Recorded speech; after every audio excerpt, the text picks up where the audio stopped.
آج جوش جذبے اور بلبلے کے ساتھ بولیں تاکہ آپ کی آواز بھارت کا جو وزیر اعظم ہے، گائے کا پیشاب پینے والا نریندر مودی، اس کو آپ کی آواز سنائی دے اور اس کو یہ پتہ چلے کہ مسلمان اور اہلیان پاکستان جوش اور جذبے کے ساتھ زندہ ہیں۔ میرے محبوب کے غلاموں، گزشتہ جمعہ ہم نے کسی اور عنوان کا انتخاب کیا تھا، آج موقع کی مناسبت سے ذرا تبدیلی آ گئی، اس عنوان کو مؤخر کر دیا گیا ہے، پھر بات ہوگی۔ آج ہماری گفتگو کیا ہے؟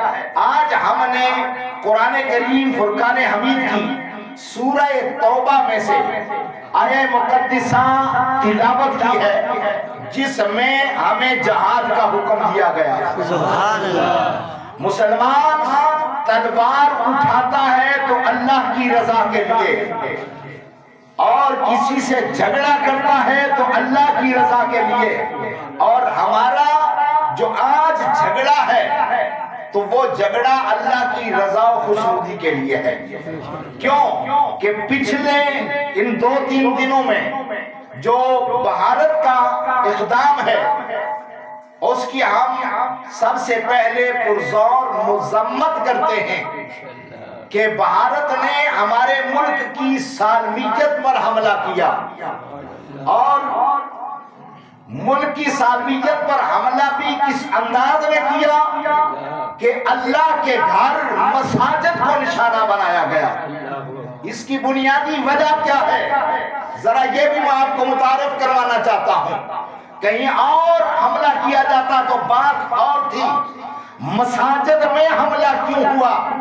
اس لیے کہ ہندو آج بھی جانتا ہے جو آواز اس منبر رسول سے نکلتی ہے، جو اس منبر رسول پر اللہ کے گھر سے جو آواز بلند کی جاتی ہے، وہ آواز اثر رکھتی ہے۔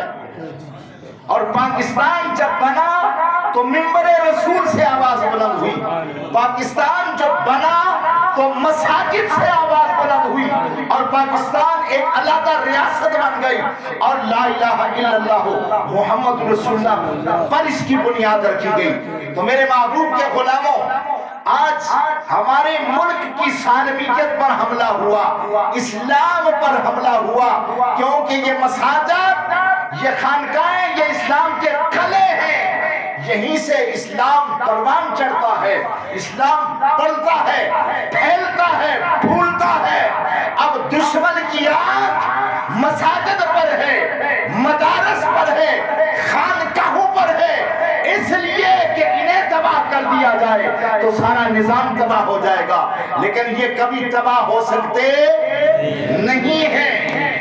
کسی ایک کو 1 2 4 10 20 مساجد کو تباہ کریں گے، شہید کریں گے، خانقاہوں کو شہید کریں گے، کہیں جو اسکولز کالجز ہیں وہاں پہ حملے کیے جائیں گے 10 20، لیکن یہ پھر نئے سرے سے ابھر کے آ جائیں گے، کیونکہ اللہ جس سے اسلام کا کام لیتا ہے نا، وہ اسے چن لیتا ہے۔ تو جنہیں اللہ نے چنا ہوا ہے، آج ہم ہیں، ہم نہ ہوں گے، کوئی اور آ جائے گا، اسلام کا کام ہوتا رہے گا، دین کا کام چلتا رہے گا۔ تو میرے محبوب کے غلاموں، یہ پاکستان کی سالمیت پر جو حملہ کیا گیا اور جواز کیا بنایا؟ ٹیررسٹ، یہ دہشت گردوں کے ٹھکانے ہم نے تباہ کیے۔ کیا دہشت گردی مسجد میں ہوتی ہے؟ مسجدوں میں تو لوگ نماز پڑھنے کے لیے آتے ہیں، اللہ اکبر کی صدائیں بلند کرنے کے لیے آتے ہیں، رب کی عبادت کرنے کے لیے آتے ہیں۔ ارے یہاں نہ اسلحہ ہے، نہ گولہ بارود ہے، یہاں نہ کوئی تلوار ہے، دہشت گردی کیسے ہوتی ہے؟ دہشت گردی مساجد میں نہیں ہوتی، مدارس میں نہیں ہوتی۔ اب جواز بنایا گیا کہ مسجدوں کو نشانہ بنایا کہ وہاں پر دہشت گردی ہو رہی ہے۔ میرے محبوب کے غلاموں، ذرا دیکھو تو صحیح، جن مساجد کو نشانہ بنایا گیا، پھر اگر ان مساجد میں سے دہشت گردی ہو بھی نہیں ہوتی تو پھر بھی کوئی جواز نہ تھا، کوئی جواز بھارت کے پاس نہ تھا کہ وہ اسلام کی، پاکستان کی سالمیت پہ حملہ کرتا۔ اسے کس دیا کہ وہ اپنے ملک سے نکل کے ہمارے وطن عزیز میں آ کر کسی بھی جگہ کو نشانہ بنائے. لہذا یہ انتہا پسندی ہے، یہ بھارت کی دہشت گردی ہے. ہم پرزور اس کی مذمت بھی کرتے ہیں، اور ساتھ یہ بات بھی یاد رکھیں ہم آج بھی تیار ہیں. ہم نے دین کے لیے اپنی جانیں ہاتھ کی ہتھیلی کے اوپر رکھی ہوئی ہیں. مسلمان موت سے ڈرتا، اونچی آواز سے بولو، مسلمان کبھی موت سے ڈرتا نہیں، بلکہ مسلمان تو شہادت کی موت کو خود گلے لگا لیا کرتا ہے. حضرت فاروق اعظم رضی اللہ تعالی عنہ آپ تو دعا مانگا کرتے تھے، یا اللہ مجھے موت عطا فرما مدینہ میں. اونچی بولو یار، آپ کے مراد بلند ہونے چاہیے، ذرا اونچی آواز سے بولیں. روایتی انداز اور ہوتا ہے. آج کی گفتگو آپ پلے باندھ لیں. فاروق اعظم رضی اللہ تعالی عنہ آپ دعا مانگا کرتے تھے، یا اللہ مجھے موت عطا فرما مدینہ میں.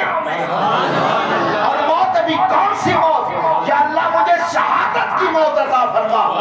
تو مسلمان شہادت کی موت کی تمنا رکھ کر دل میں جیتا ہے. مسلمان کو موت کی پرواہ نہیں ہے. گھر میں بستر مرد پر ایڑیاں رگڑ کر مرنے سے بہتر اور کئی درجہ اعلیٰ ہے شہادت کی موت. کیونکہ شہادت کی موت ایسی ہے، موت ایسی ہے شہادت کی کہ جو مسلمان شہید ہوتا ہے نا وہ مرتا نہیں. جو شہید ہوتا ہے وہ اونچی بات نہ بولو، وہ مرتا نہیں. یہ میری بات نہیں، یہ کسی مولوی کی بات نہیں، کسی دنیا دار کی بات نہیں. رب کا قرآن فرماتا ہے بل احیاء، اللہ کے راستے میں مرنے والے کو مردہ نہیں کہنا، وہ زندہ ہے. ذرا میں پیچھے سے آیت پڑھ کے آپ کو سنا دوں تاکہ صحیح تصدیق ہو جائے اور بات ذہن کے دریچوں میں جا کے بے وسط ہو جائے. میرے محبوب کے غلاموں، اللہ فرماتا ہے وَلَا تَقُولُوا لِمَنْ يُقْتَلُ فِي سَبِيلِ اللَّهِ، جو اللہ کے راستے میں قتل کر دیے جائیں، جو اللہ کے راستے میں قتل کر دیے جائیں.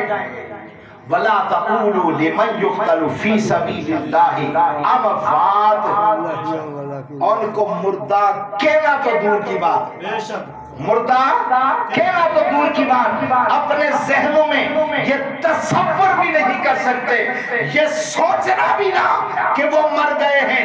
اے میرے اللہ، دشمن کی طرف سے ایک بم آیا اور لگ گیا، سامنے بندہ تڑپا، جان نکل گئی، پھر تو کہتا ہے کہ مرا نہیں ہے. یا اللہ کیسے مانے؟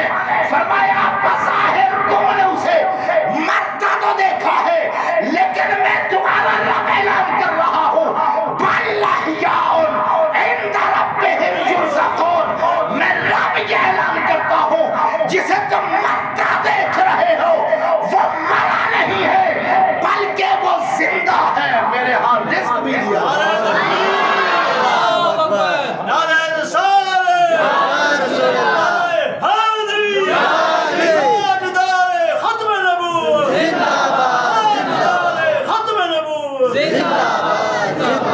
میرے محبوب کے غلاموں، آج ہم مودی اور اس کی پوری پارلیمنٹ اور اس کی عسکری قیادت کو یہ پیغام دیتے ہیں کہ ابھی تک ہماری طرف سے جواب نہیں دیا گیا، ہماری طرف سے جواب نہیں دیا گیا. یہ جو کچھ ہوا ہے یہ اپنے دفاع میں ہوا ہے، یہ ابھی تو ہم اپنا دفاع کر رہے ہیں اور ہم اپنی پاک فوج کے ساتھ شانہ بشانہ کندھا ملا کر کھڑے ہیں. جہاں ہماری پاک فوج کو اسلام کی خاطر اور وطن عزیز کی خاطر پسینے کی ضرورت ہو، ہم اپنا خون بہانے بھی تیار ہیں.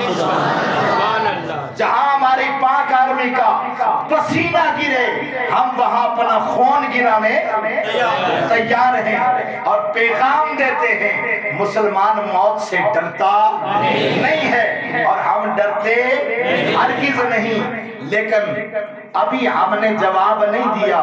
یہ تو اپنا دفاع کر رہے تھے اور اپنا دفاع کرتے ہوئے تمہاری چیخیں نکل گئی.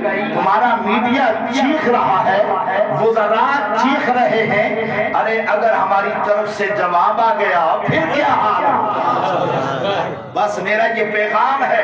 ہم سارے انشاءاللہ پاک آرمی کے ساتھ کھڑے ہیں. جب ضرورت پڑی ہم خون بہانے تیار ہیں. شہادت کا جام پینے کے لیے تیار ہیں. دنیا کی زندگی لٹا کر حیات ابدی حیات جاویدانی حاصل کرنے کے لیے ہر وقت تیار ہیں. اللہ تعالیٰ میرا اور آپ کا حامی و ناصر ہو. جو کچھ سنایا گیا اس میں کمی کجی کوتاہی ہو کائنات کا رب معاف فرمائے اور جو صحیح ہے ہمیں عمل کی توفیق عطا فرمائے. ہر وقت تیار رہیں اور جب ضرورت پڑے ہمیں اپنے وطن عزیز کی خاطر, اسلام کی خاطر, دین مصطفیٰ کی خاطر, حضور کی عزت و ناموس کی خاطر ہم اپنی جانیں لٹانے کے لیے تیار ہیں. وما توفیق الا باللہ. سنتیں ادا فرمائے.